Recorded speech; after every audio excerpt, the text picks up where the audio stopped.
광야에서 들리는 하나님의 말씀을 묵상했습니다. 예수님의 사역의 시작이 광야셨고 또 마무리도 광야 같은 영성으로 마무리하셨고 하루의 시작도 기도의 광야, 하루의 마무리도 기도의 광야, 광야의 영성으로 하나님의 뜻을 끝까지 이루신 분이시다. 이런 말씀을 우리가 묵상했습니다. 한 주간 여러분 광야에서 살아보시려고 영적인 씨름을 많이 하셨습니까? 오늘은 이제 그 말씀과도 관련된 것이죠. 이제 예수님께서 십자가 지시기 전에 예루살렘으로 입성하십니다. 예루살렘에 두세 번 이렇게 입성하신 걸로 학자들이 얘기를 합니다. 예수님께서 공생애를 3년 동안 이렇게 보내시면서 하나님 나라에 대해서 계속 이렇게 말씀하셨고 또 하나님의 나라의 백성들이 어떻게 살아야 하는가 이런 부분들을 계속해서 가르쳐 주셨습니다.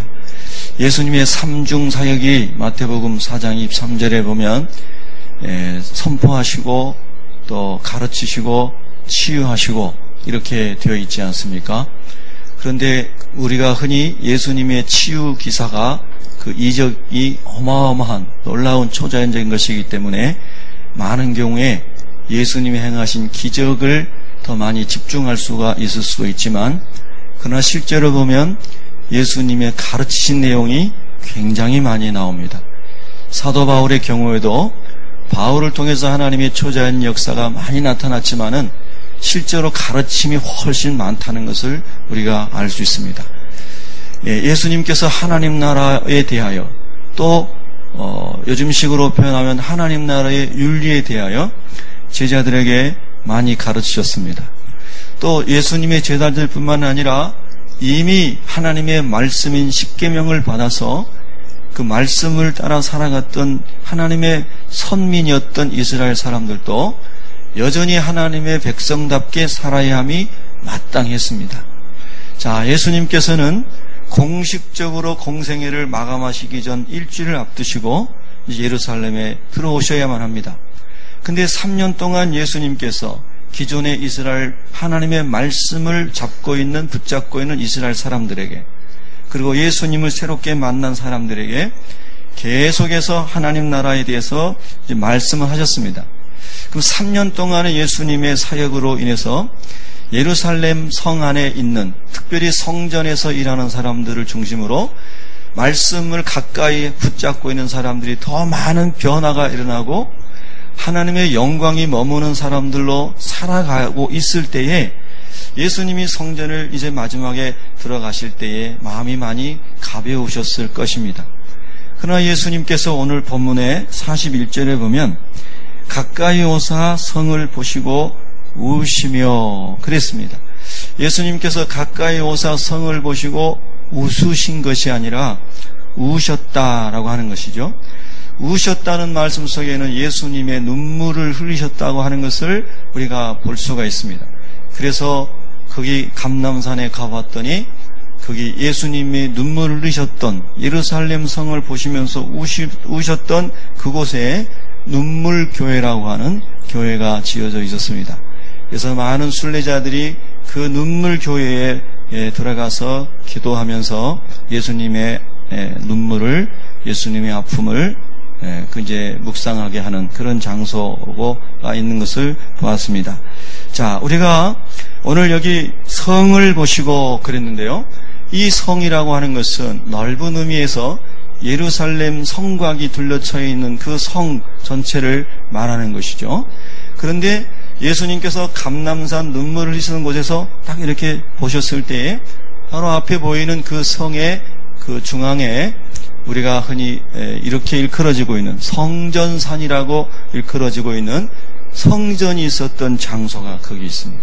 지금은 황금사원이라고도 하고 바이사원이라고도 하는 이슬람의 모스크가 거기에 있습니다.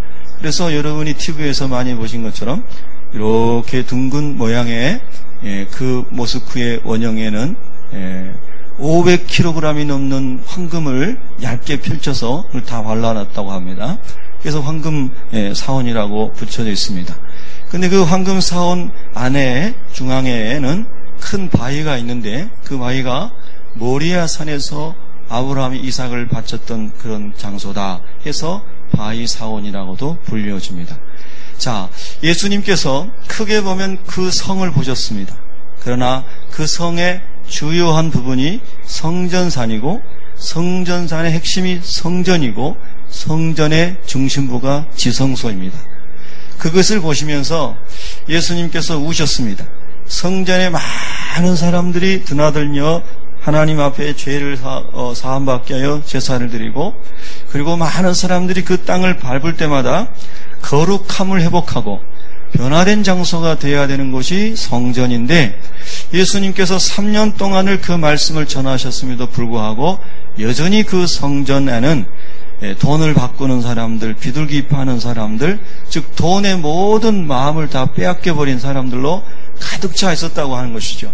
성전은 하나님 앞에서 기도하는 집이다라고 선지자의 글에도 있고, 그들이 선지자의 글을 다 알고 있음에도 불구하고 성전에 와서 기도할 수 있는 장소마저 없을 정도로 물건을 사고 파는 모든 사람들의 이 만몬이라고는 돈의 신에 다 무너져 있었다라고 하는 것이죠.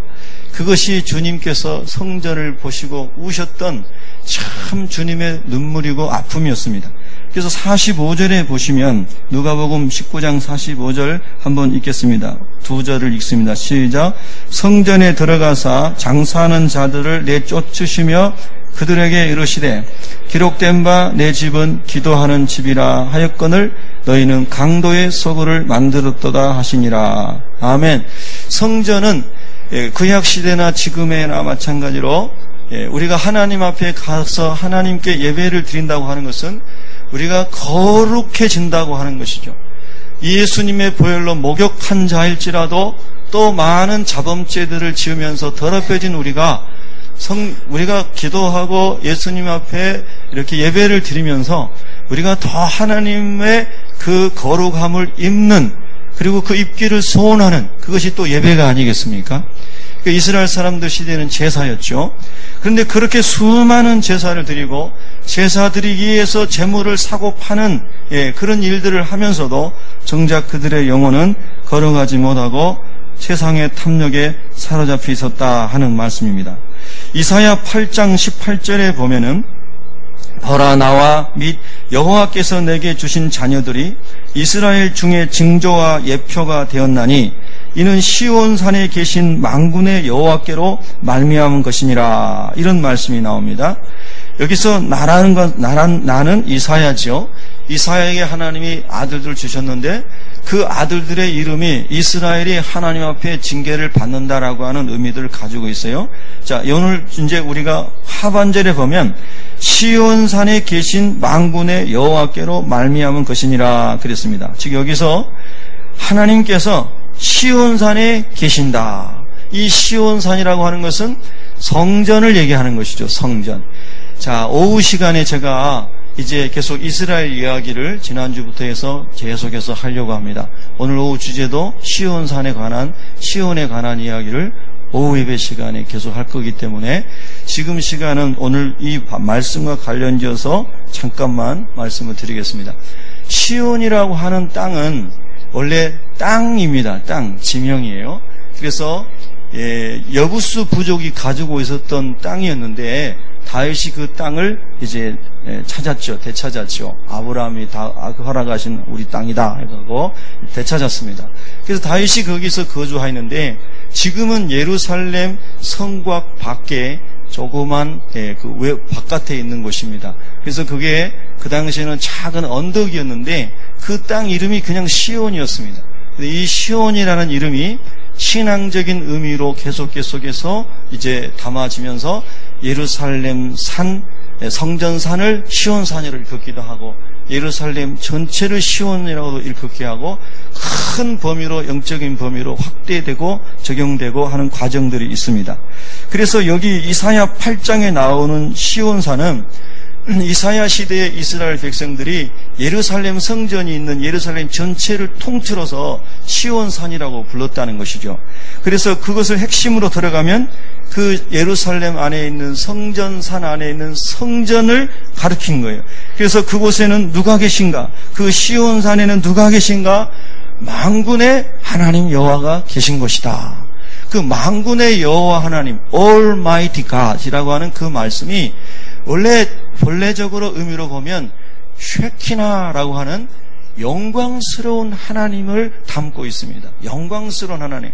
하나님이 어떤 분이신가? 하나님은 거룩하신 분이시고 사랑이 충만한 분이시고 진리가 충만한 분이시고 공의가 완전하신 분이신데 그 하나님이 어떤 분이신가? 그걸 통틀어서 하나님은 영광스러운 하나님이시다.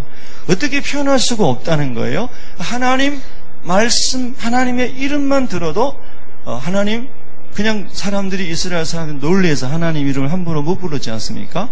영광스러운 하나님, 쉐키나의 하나님, 그 하나님이 그 성전에 계십니다. 시온산에 계십니다. 이것이 이스라엘 백성들이 믿고 있는 신앙이고, 그래서 그 성전산을 아주 귀하게 여겼습니다.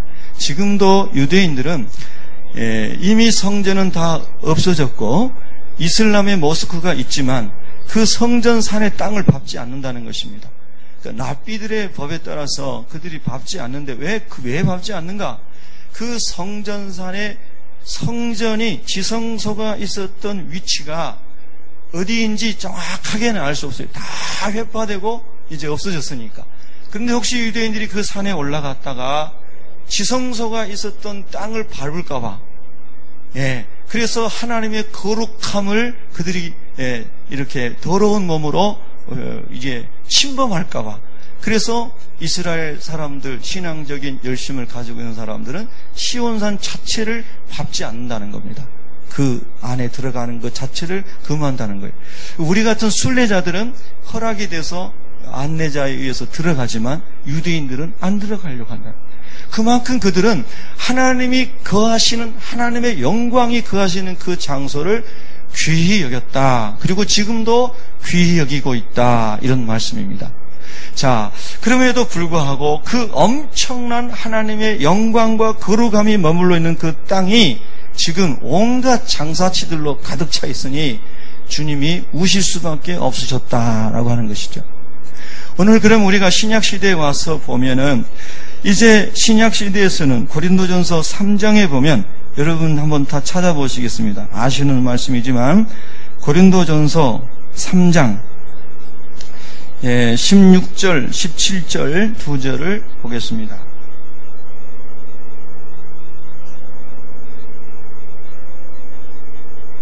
고린도전서 3장 16절, 17절 시작. 너희는 너희가 하나님의 성전인 것과 하나님의 성령이 너희 안에 계시는 것을 알지 못하느냐. 누구든지 하나님의 성전을 더럽히면 하나님이 그 사람을 멸하시리라. 하나님의 성전은 거룩하니 너희도 그러하니라. 아멘. 우리 한번 믿음으로 아멘 하겠습니다. 아멘. 자, 구약의 이 성전산의 이 최초의 이제 아브라함이 하나님 앞에 이삭을 드리고 있던 그 자리에 기원전 10세기경에 이스라엘의 3대 왕인 솔로몬이 거기에 하나님께 성전을 7년 동안 건축해서 하나님께 드리고, 하나님께서 여기 거하시기 때문에 하나님 백성들이 이곳에 와서 기도할 때에 하나님이 그 기도를 들어주십시오 하고 솔로몬이 하나님께 기도를 드립니다. 그런데 많은 하나님 백성들이 하나님의 말씀을 떠나 살다가 바벨론에 의해서 멸망을 당하게 되죠. 성전도 다 회파되게 됩니다. 그로부터 6세기에, BC 6세기에 다시 스룹바벨에 의해서 성전이 건축됐습니다. 그리고 예수님 조금 앞세대에 헤롯이 다시 그 성전을 중건하여 예수님 시대에는 제2성전, 즉 두 번째 지어진 성전이 거기 있었죠. 그런데 그 1성전 시대나 2성전 시대나 동일하게 하나님의 백성들은 말씀에서 떠나서 거룩함을 잃어버리고 세상의 정욕, 탐욕 그런 것에 다 무너져 있었다라고 하는 것입니다. 그래서 예수님께서 이제 그 모든 죄악된 것들을 다 송두리째 다 씻어내고 다 완전하게 죄를 청산하시기 위해서 십자가를 지시기 위해서 예수님이 이 세상에 오신 줄로 믿습니다. 아멘. 그래서 저와 여러분은 그 예수님이 십자가의 죽으심이 나의 죄를 속량하시기 위해서, 갚아주시기 위해서 대속적인 죽음을 죽으신 것을 우리가 믿기 때문에 예수님을 구주로 영접한 줄로 믿습니다. 진짜 그러셨어요? 오늘 여러분이 돌아가셔도 죽으셔도 예수님 믿음으로 하나님 나라 간다는 믿음이 있으십니까? 십자가의 강도처럼 말입니다. 그래서 그 믿음을 가지고 우리가 예수님을 구주로 모셔드렸을 때에 하나님 말씀에 예수님이 우리 안에 거하시고 예수님이 우리와 함께 하시고 또 성령님께서 우리와 함께 하셔서 하나님의 거룩함이 우리 안에 임재해 있다고 말씀하시는 건다는 거예요. 그래서 예수님을 모셔드린 사람을 그리스도인이라고도 하지만 또 성도라고도 부른다는 겁니다. 거룩한 무리 거룩한 백성이라는 것입니다. 여러분, 이보다 영광스러운 이름이 있을까요?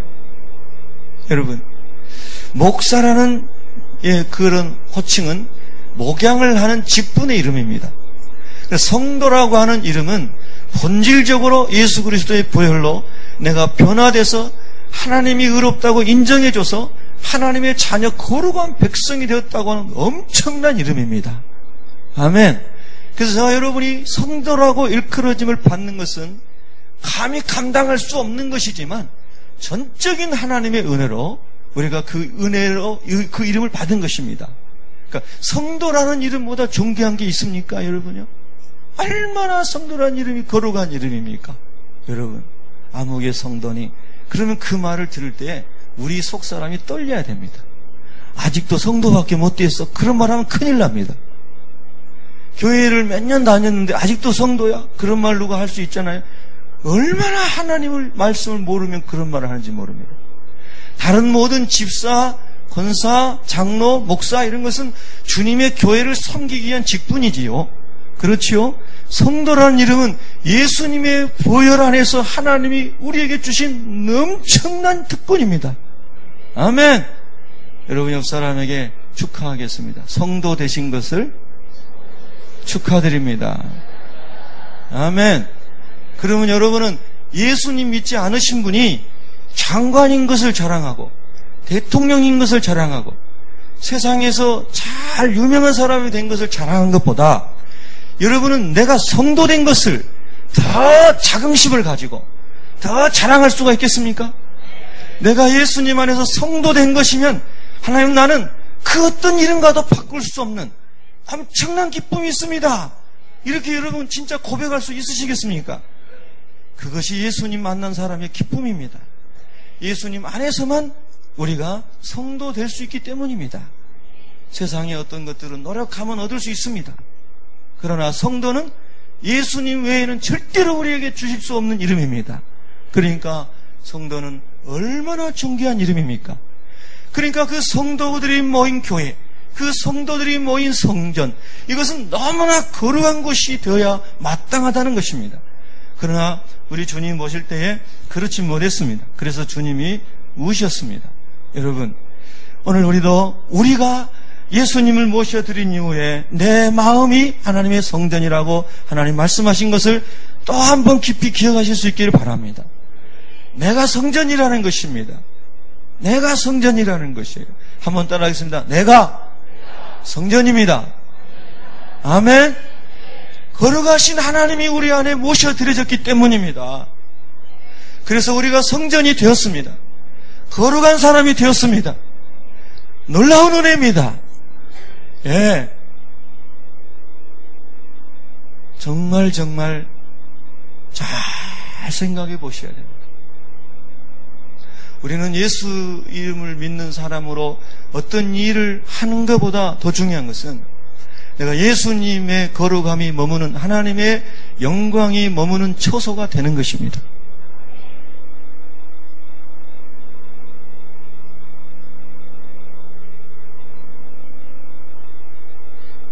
네, 그래서 고린도전서 오늘 본문 우리가 읽으셨잖아요. 17절에 보면은 누구든지 하나님의 성전을 더럽히면 그 누구든지가 어떠한 사람이든지 다 포함돼요. 하나님이 그 사람을 어떠신다고 그랬죠? 멸하시리라 그랬어요. 얼마나 무서운 말입니까? 성전을 더럽히는 사람은, 내 마음의 성전이 더럽혀 있는 사람은 하나님이 그 사람을 멸하셔서 하나님 나라 가지 못한다는 것입니다. 천국에 가지 못한다는 거예요. 목사님, 그건 너무나 큰 비약이 아닌가요? 이렇게 여러분 혹 질문하신다면 요한계시록 21장을 펼쳐보시기 바랍니다. 자, 요한계시록 21장을 보시겠습니다.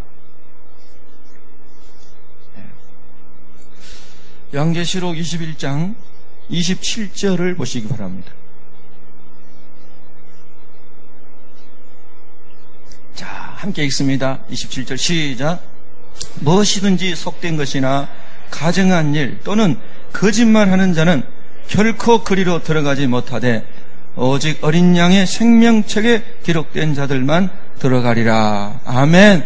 속된 것, 임퓨어, 순결하지 않는 것, 깨끗하지 않는 것이 마음속에 여전히 있는 사람, 가증한 것, 그것은 또 다른 말로 많이 되어 있지만 영어 성경 NIV는 부끄러움으로 가득한 것, 부끄러운 일이 많이 저질러진 것, 그 다음에 거짓말한 것, 이것은 하나님의 거룩함과 영광이 머물러 있는 사람은 이렇게 살 수가 없다는 것을 의미합니다. 아멘. 하나님의 거룩함이, 성령의 능력이, 그 성령의 진리의 영이 우리 안에 충만히 거하면 우리가 이렇게 될 수가 없다라는 것이죠. 그래서 그런 사람은 천국에 들어가지 못한다. 하나님이 고린도전서에서는 멸하시리라. 그럼 어떻게 해야 됩니까? 즉시 회개하고 예수님의 십자가를 의지하고, 아멘, 주님의 보혈로 씻음 받아야 될 줄로 믿습니다. 이사야 1장 18절에 하나님께서 약속하신 것처럼 너희 죄가 주홍 같을지라도 눈과 같이 휘어질 것이요 진홍같이 붉을지라도 양털같이 희게 되리라. 여러분, 오늘도 저와 여러분이 주님의 십자가를 바라보면서 주님의 성령께서 우리 안에 깨닫게 하시고 생각나게 하시는 거룩하지 못한 하나님의 영광이 머무르기에 너무나 부끄러운 어떤 것들이 있다면 오늘 주님 앞에 다 내놓으시고 회개하시고 주님의 보혈로 씻음 받으시기를 축원합니다. 그래서 하나님과 화목된 사람들이 될 수 있기를 주님의 이름으로 축원합니다. 할렐루야. 그래서 이 41절로 누가복음으로 다시 돌아가서 예수님께서 감람산에서 이제 예루살렘으로 들어가시려면 감람산에서 내려오셔서 골짜기, 기드론 골짜기를 지나서 다시 올라가셔야 되는데, 감람산에 내려오시면서 예루살렘 성을 바라보시고 우셨다 그랬습니다. 자, 42절 읽겠습니다. 42절 시작. 이르시되 너도 오늘 평화에 관한 일을 알았더라면 좋을 뻔하였거니와 지금 내 눈에 숨겨졌도다. 아멘. 자, 여러분이 평화에 관한 일이 이게 무엇일까요? 여러분, 이 평화에 관한 일은 예수님에 대해서, 예수님이 어떤 분이신지, 예수님이 왜 이곳이 오셨는지, 예수님이 왜 3년 동안 그렇게 말씀하셨는지를 너희가 알았더라면, 너희가 그리고 변화됐더라면 이러지 않았을 것인데 하는 것입니다. 여러분, 이사야 9장 6절에 보면은 이는 한 아이가 우리에게 낳고 한 아들을 우리에게 주신 바 되었는데 그의 어깨에는 정사를 메었고 그의 이름은 기묘자라 모사라 전능하신 하나님이라 영존하시는 아버지라. 그 다음에 마지막이 뭐죠? 평강의 왕이라 할 것임이라. 할렐루야. 예수님은 기묘자, 신이 참 신이면서 참 사람의 몸으로 입고 오셨어요. 기묘하신 분이세요. 우리가 설명할 수 없는 곳에 계신 분이세요. 예수님은 모사세요. 상담자세요. 우리의 선한 목자가 되셔서 우리의 모든 삶 가운데 우리와 함께 하시면서 우리의 말씀에 말에 귀를 기울여 주세요. 우리의 신음소리에 귀를 기울여 주세요. 그래서 오늘도 여러분의 신음소리도 주님이 듣고 계심을 믿으시기 바랍니다. 그래서 주님의 말씀을 우리를 상담해 주시고 위로해 주시고 치유해 주시고 우리를 회복시켜 주세요. 그분이 모사세요. 그분은 전능하신 하나님이세요. 그래서 우리가 할 수 없는 일도 하나님이신 예수님은 하실 수 있으세요. 아멘. 영존하시는 분이세요. 그분은 피조물이 아니라 영원히 스스로 존재하시는 하나님이세요. 아멘. 그분은 평강의 왕이세요. 예수님에 대해서 그렇게 말씀하셨습니다. 그 예수님이 오셨습니다. 그 예수님이 어떤 분이시라는 것을 3년 동안 전하셨습니다. 하나님 나라를 선포하셨습니다. 회개하라, 천국이 가까웠느니라고 말씀하셨습니다. 주님이 기적도 표적도 이적도 다 보여주셨습니다. 수많은 것을 보여주시고 가르치셨습니다. 그런데 이 평화에 관한, 예수님에 관한 것들을 그들이 여전히 귀로는 들었지만 다 흘려버리고 마음이 강팍하여 그들의 하나님 말씀을, 예수님 말씀을 다 버리고 여전히 성전에서도 돈에만 그들의 눈이 어두워서 돈 더 벌려고 장사하는 데만 그들의 마음을 다 뺏기고 살아가고 있었어요. 우리가 주님 앞에 와서 예배 드리면서도 우리가 예배 드리는 목적이, 기도하는 초점이 돈에만 있다면 주님께서 우실 것입니다. 여러분의 필요는 주님이 채워질 것을 믿으시기 바랍니다. 신실하게 살고, 그리고 진실하게 살고, 주님이 말씀하신 대로 땀을 흘리며 수고하며 살 때에 우리의 필요는 주님이 다 채워주시지 않습니까? 그러나 많은 하나님의 사람, 하나님을 믿는 사람들이 이 예수님 시대의 성전에서 장사하는 사람들로 다 바뀐 것처럼 그렇게 바뀌어져서 종교적인 형식은 있지만 거룩함이 없는, 순결함이 없는, 하나님의 영광이 떠나버린 그런 그리스도인의 마음으로, 그런 예배의 처소로 여러분 변질되고 있지 않는가 하는 것을 주님이 오늘 우리도 보고 계실 거라는 것입니다. 여러분, 오늘 정말 우리가 주님 안에서 다시 한번 새로움을 입을 수 있기를 축복합니다. 그래서 이스라엘 사람들이 그런 지경에 있었기 때문에, 자, 43절을 읽겠습니다. 43절, 44절 시작. 날이 이를지라 내 원수들이 토둔을 쌓고 너를 둘러 사면으로 가두고 또 너와 및 그 가운데 있는 내 자식들을 땅에 메어 치며 돌 하나도 돌 위에 남기지 아니하리니 이는 내가 보살핌 받는 날을 알지 못함을 인함이니라 하시니라. 아멘. 그래서 결국은 그들의 죄로 말미암아 심판을 받아서 로마 사람들에 의해서 성전이 다 부서지고 예루살렘 성벽도 다 무너져서 돌 위에 돌 하나도 남지 아니할 것을 주님께서 아셨기 때문에, 그래서 주님이 우신 것입니다.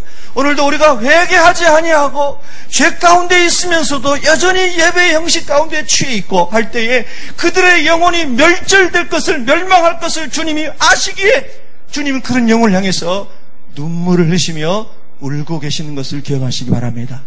아멘. 할렐루야. 자, 어제 지난주 오후 예배 때 제가 이스라엘 이야기하면서 이 44절에 나온 이야기를 말씀을 드렸습니다.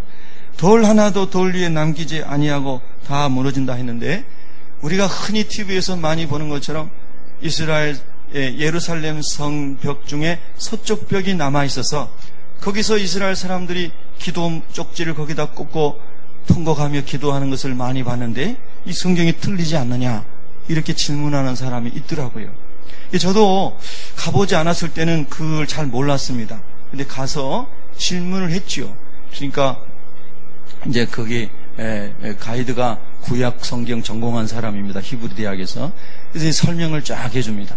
그 이스라엘의 거기 예루살렘 성전이 있었던 그 산이 기울기가 이렇게 달라가지고 이 성벽을 쌓기 전에 밑에 축대를 쌓은 거죠. 예를 들면 성곽의 축대, 기초 축대를 쌓는데, 이제 한쪽은 더 낮고 한쪽은 높고 땅이, 그래서 한쪽은 이렇게 축대가 높게 쌓여져 있고 이쪽으로 갈수록 좁게 쌓여져 있고, 그 다음에 지금 남아있는 서쪽 성벽은 더 낮은 지대여 가지고 일정한 높이, 아주 높은 높이로 쭉 기초 축대가 세워져 있었던 거예요. 그리고 그 위에 성벽이 쌓여져 있었어요. 성벽이 둘러쳐졌습니다. 이해가 되시죠? 그래서 그 위에 쌓여져 있던 성벽은 다 무너졌습니다. 기초가 되었던 축대만 남아있는 거예요. 그래서 지금 서쪽 성벽은 그런 의미입니다.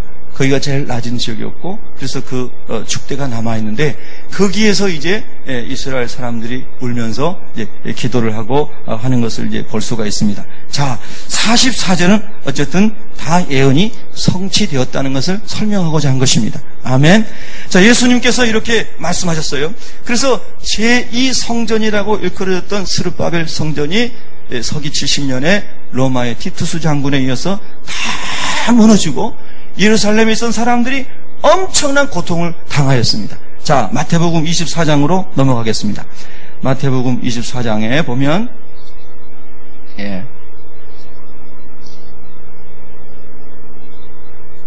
15절을 보시겠습니다.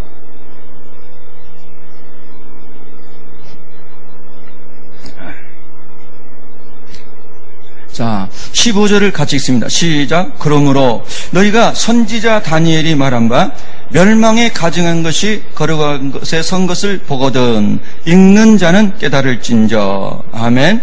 선지자 다니엘은 다니엘서 9장에서 이 말씀을 예언을 했습니다. 예수님께서 그 말씀을 인용하시면서 이제 예수님 시대, 지금 예수님께서 살아계실 때 이 말씀하신 거 아닙니까? 그러니까 그때는 아직 이 성전이 남아있었을 때예요. 그런데 다니엘이 말한 것처럼 멸망에 가증한 것이 거룩한 것에 설 때에 이런 엄청난 재난이 찾아올 것이다라고 하는 이 본문은 1차적으로 예수님 승천하신 이후에 일어날 사건을 예언하신 거예요. 1차적으로는. 자, 그래서 우리가 잘 아는 것처럼 헤롯 안티파스 같은 이런 엄청난 예수님을 대적하는 사람들에 의해서 돼지 제사를 드리고 돼지 피로 제사를 드리고 유대인들을 수만 명을 학살해서 예루살렘 거리에 유대인들의 피로 강물이 되게끔 그런 엄청난 재앙이 있었죠. 그것이 그 시대에 예수님 돌아가신다고 승천하신 다음에 이제 일어난 일이에요. 그런데 그 다음에 이 말씀이 15절부터 여러분 20절까지 1차적으로 그 당시에 유대인들에게 일어난 일을 하면, 자, 그 다음에 이제 보세요. 24절 읽겠습니다. 24절 시작. 거짓 그리스도들과 거짓 선지자들이 일어나 큰 표적과 기사를 보여 할 수만 있으면 택하신 자들도 미혹하리라. 보라, 내가 너희에게 미리 말하였노라. 이렇게 말씀하시면서 27절을 보세요. 27절 시작. 번개가 동편에서 나서 서편까지 번쩍임같이 인자의 임함도 그러하리라. 아멘. 동시에 이 말씀은 예수님 돌아가시고 승천하신 이후에 이스라엘 땅에서 일어날 사건이면서 동시에 예수님께서 재림하시기 전에 또 한 번 이런 일이 일어나는 것을 말씀하는 중의적인 예언이라는 거죠. 두 가지 의미를 가지고 있어요. 그래서 여러분 이제 29절 30절 이렇게 쭉 가는데 30절 읽겠습니다. 시작. 그때에 인자의 징조가 하늘에서 보이겠고 그때에 땅의 모든 족속들이 통곡하며 그들의 인자가 구름을 타고 능력과 큰 영광으로 오는 것을 보리라. 할렐루야. 이 말씀은 분명히 종말론적 예언에 집중되어 있습니다. 그러니까 그 예수님이 오시기 전에 또 다른 제3성전이라고 일컬어지는 거룩한 성전이 세워져 있을 것이고, 그리고 그곳에 또 어떤 자가, 주님을 대적하는 자가, 거기에 서서 가증한 일을 행할 것이라는 거예요. 근데 여러분, 이 말씀 우리 교인들은 많이 들었습니다. 지금 이미 제3성전을 짓기 위해서 이스라엘 사람들은 다 조직을 만들고, 그 다음에 성전에 들어갈 모든 것을 다 갖춰놓고 있다는 것은 여러분 이미 다 알고 계시니까요. 그래서 이제 이것은 두 번째 중의적 의미의 예언이 성취되어가는, 또 성취될 미래가 있었는데 그게 우리 세대 가운데 우리가 지금 보고 있는 말씀이라고 하는 것입니다. 자, 그래서 이제 우리가 성을 보시고 우셨던 주님이 다시 우리는 예수님 안에서 우리의 마음의 성전 삼고 살아가고 있는데, 자, 예루살렘 성전은 언젠가 다시 또 세워질 것입니다. 지금 현재 정치 외교적으로는 굉장한 험난한 과정이 있지만 성경이 예언이 성취되려면 성전이 세워지겠죠. 그러겠죠? 예. 그래서 예언이 성취되어지면 성전이 지어질 것이고 유대인들은 다시 제사를 드리고 메시아를 기다릴 거예요. 그러나 우리는 성전 제사를 위해서 우리가 그런 것을 보는 게 아니죠. 주님이 오실 때 일어날 징조들 중에 하나이기 때문에 그것을 보고 있는 거 아니겠습니까? 맞죠? 우리가 성전이 다시 삼성전이 지어진다고 해서 삼성전 시대로 돌아가는 건 아니죠. 우리는 예수 그리스도 안에서 새로운 영적 예배를 드리고 있는 사람들입니다. 아멘. 유대인들에게 하나님 신 메시지, 사인은 그런 것을 통해서 이루어져 가는 것을 보여주는 징조다라고 하는 것이죠. 근데 그런 일들이 지금 우리 세대 가운데서는 많이 일어나고 있습니다. 그리고 24장에 나와 있는 분명하고도 확실한 그런 증거들 가운데 그것과 함께 지난주에 오후 예배 때 말씀을 나눴던 32절에 나오는 이스라엘의 독립, 그 다음에 또 14절에 나오는 모든 민족에게 복음이 증거되어진다고 하는 이 사인도 이슬람과 유대인들에게 복음을 전하는 것이 가장 어려웠는데 지금 이슬람 지역과 유대 땅에 많은 교회들이 일어나고 있다는 거 말씀드렸잖아요. 250여 개 이상의 교회들이 이미 세워졌고 신학교에 200명의 신학생들이 공부하고 있을 정도로 상상할 수 없는 그러한 영적인 부흥이 일어나고 있다는 사실이죠. 아멘. 그래서 이러한 많은 것들은 하나님께서 예수님이 오시기 전에 일어나야 할 징조들로 24장에서 기록하고 있어요. 잘 주지하시고 이스라엘을 보시기 바랍니다. 전 지난 주간에도 이제 우리나라 이제 이런 언론들에서 보도하는 국제 뉴스들에 주목하고 이렇게 검색을 해봤습니다. 물론 이스라엘에 관한 것이 관심이 많죠. 근데 이스라엘에 가보니까 계속해서 정착촌을 이렇게 짓고 있습니다. 자, 이스라엘 사람들은 하나님의 언약대로 아브라함에게 주셨던 언약의 땅으로 고토로 다 돌아오고 있습니다. 그리고 돌아오도록 그들이 기도하고 있습니다. 그래서 서방 사회에 살면서 아주 좋은 저택에 살고 있고 좋은 직장을 가지고 있음에도 불구하고 그들이 그들의 고향으로 고토로 돌아가야 한다고 하는 건 하나님의 뜻이 예언이 성취되어야 한다고 하는 이 말씀을 믿고요. 좋은 세계에 살고 있는 사람들이 자기 집을 정리하고 사업과 직장을 다 정리하고 이스라엘에 돌아와서 정착촌에 살고 있다는 거예요. 근데 우리가 이렇게 지나가면서 정착촌을 보니까 정착촌이 지난번에 말씀드린 것처럼 바위 사막입니다. 아무것도 없는 바위 사막에 집을 짓고 그 좋은 유럽에서 살던 사람들이 거기 와서 사는 거예요. 하나님의 말씀을 따라 오지 않는다면 전부 미치광이들 같아요. 제가 볼 때는. 저 땅에서 어떻게 살지? 네.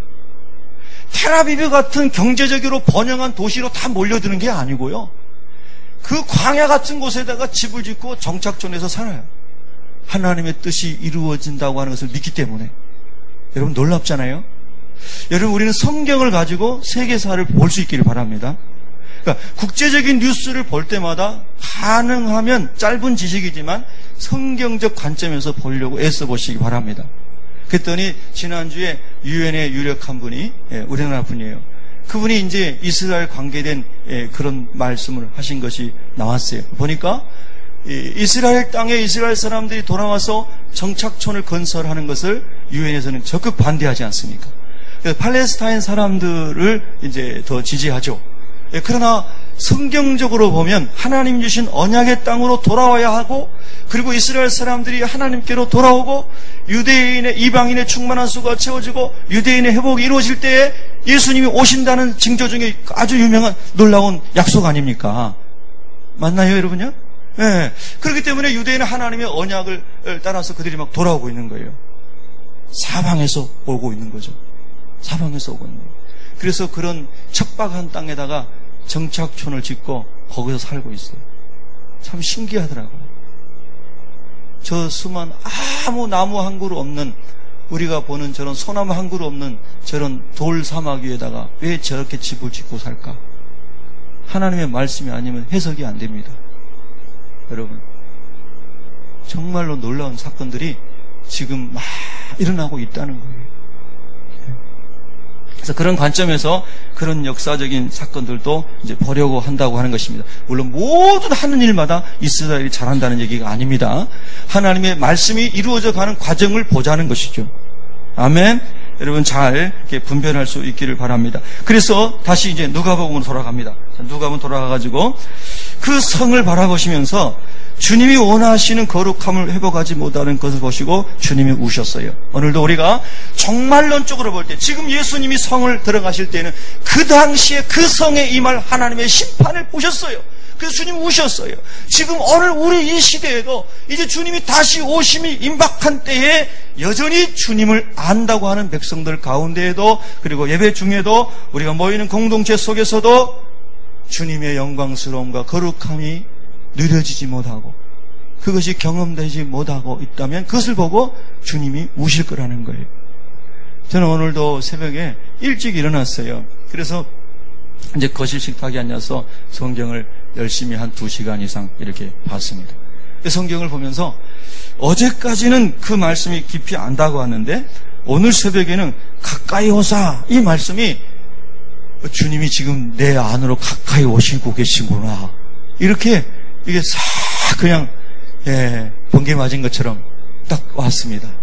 주님이 예루살렘 성을 향해서 그때 가까이 가셨지만 지금 주님은 마음의 성전인 우리 자신, 내 영혼 깊은 곳에 주님이 지금 가까이 오셨다는 거예요. 할렐루야. 아니, 내 안에 계셔요, 주님이. 할렐루야. 그래서 우리가 누구에게도 이렇게 숨기고 싶은 것이라든가 말하고 싶지 않은 어떤 부끄러운 일도 주님이 너무 내 영혼 깊은 곳까지 들어오셔서 다 보고 계신다는 거예요. 오늘 이 시간에 저와 여러분의 영혼 속에 그렇게 주님이 가까이 오신 줄로 믿습니다. 아멘. 그 영광스러운 주님이, 그 거룩하신 주님이, 그 진리이신 주님이, 그 공의로우신 주님이 내 영혼 깊은 곳에 오신 것을 우리가 영적으로 진짜 깊이 받아들인다면 죄가 있는 사람은 감히 앉아 있을 수가 없어요. 우리 가운데 더러운 것이 있는 사람은 감히 우리가 웃을 수가 없죠.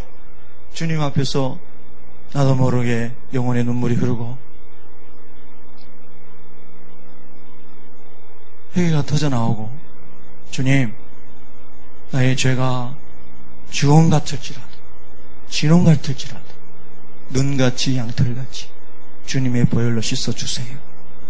오늘 주님이 오신다고 하더라도 내가 주님을 위해서 한 것이 아무것도 없다 할지라도 주님의 보혈로 씻음받고 주님의 영광이 머무는 그런 처소가 되기를 원합니다.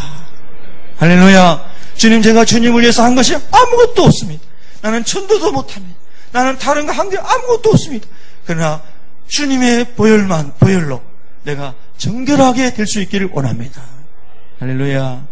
여러분, 그런 마음이 저의 마음이 되고 여러분의 마음이 되시기를 축복합니다. 무엇을 하기보다 중요한 것은 주님의 영광이 머무는 처소가 되는 것입니다. 전 늘 그것을 강조하고 싶습니다.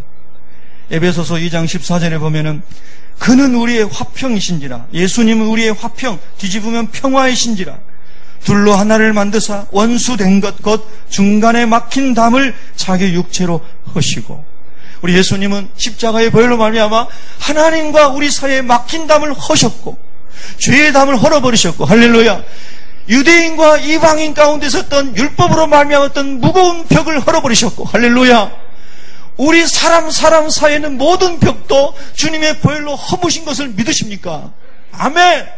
그래서 우리가 예수님을 우리의 화평이시라고, 우리의 평화이시라고, 그분은 평강의 왕이시라고 우리가 고백하는 것입니다. 아멘. 오늘 그 주님이 진정으로 저와 여러분의 중심에 다시 모셔드려지고 그 주님이 우리의 마음에 보좌에 앉으시기를 예수님의 이름으로 축복합니다. 그래서 정말 우리가 새로워져야 합니다. 거룩해져야 합니다. 제가 시골 촌사람, 섬사람이지 않습니까? 이제 하나님의 은혜로 유학을 도시로 나왔습니다.